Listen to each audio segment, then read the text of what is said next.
I'm just saying, if we're going to do a new Roaring Twenties, let's do it this time without the two things that made the last one suck. Prohibition and a depression at the end of it.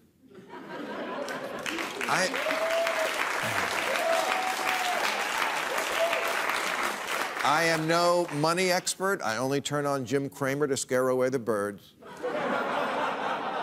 But it does seem like the market is a little divorced from reality these days. It's odd that the real economy has been full of news of unemployment, bankruptcies, and going out of business signs since COVID hit. And yet the S&P is up 76% in that time. It can't go on forever. We can't all win. It's not the ticket machine at Chuck E. Cheese. A share of GameStop isn't really worth more than a share of Toyota. To bail ourselves out of that depression, we spent over 10 years, 6% of our gross national product.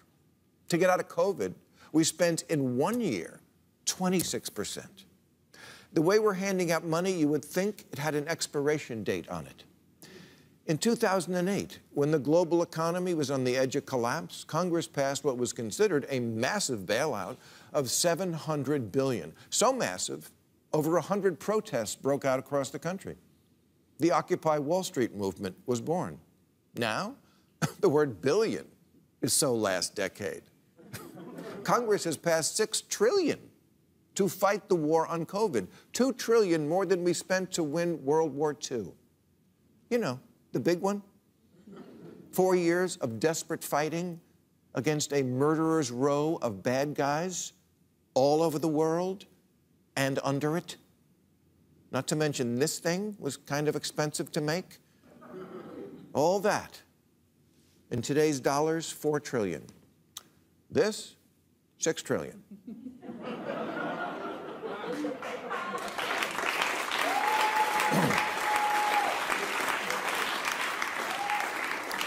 So look, the other thing we have to do in the new Roaring Twenties is end the drug war. This time, a little slow on that, stoners. But they're stoners. But seriously, this time, can we have the big party without having to worry about getting arrested for doing the drugs that keep the party going in the first place? Because in the 1920s, America banned alcohol for reasons which are still mysterious to me. Hey, we're about to throw this giant rager that goes on for 10 years. Make sure no one brings booze. So let's get rid of our own prohibition, AKA the drug war, and go straight to the part where we admit it doesn't work. The White House, it's okay.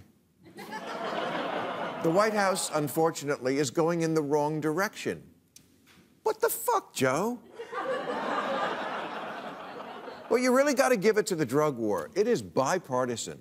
It was 50 years ago when Nixon announced that drugs were, quote, public enemy #1, and told Elvis to get rid of them by taking them all.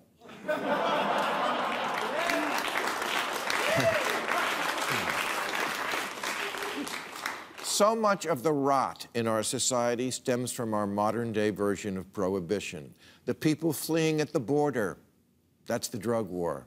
The record-shattering amount of incarceration this country does, with all its implications for racial injustice, wasted lives, and skewed elections because so many felons can't vote, that's the drug war.